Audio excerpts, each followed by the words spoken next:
talking to one of my new clients, and she was telling me about how anger and a lot of hurt has really been kind of dictating her life.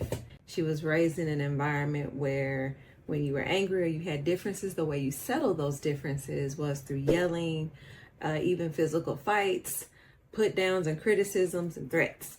She came to me like at this crossroad of like, this is what I've learned.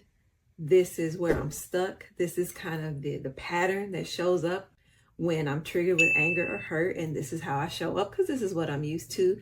But this isn't serving me. And so we had a discussion about the impact of generational emotional traumas and how they show up in our day-to-day and our present. And just being aware, of how the past can dictate the present and even the future if you don't pay attention to it and do something about it.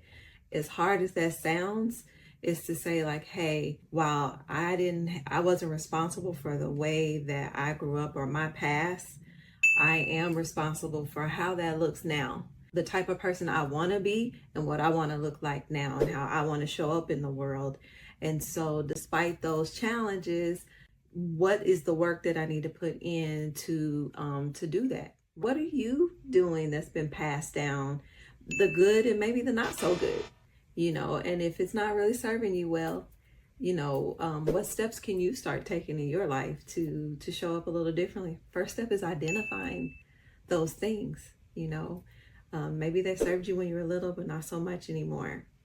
Maybe they didn't serve you then, and I talk about this a lot in week 1 of my Get Your Mind Right live series and even the self-paced, but I do hit on this generational emotional trauma and taking a look at that, in the patterns stemming back even generations before your immediate family to see what patterns and how did that shape your mindset and the lens you see the world through, right? Because without awareness, how can you make the change? So that would be step 1. Figure out what's showing up for you and just be aware. And then once you're aware, then you can problem solve and kind of figure out the next step of the know-how and the to-do to make those changes you want to see in your life.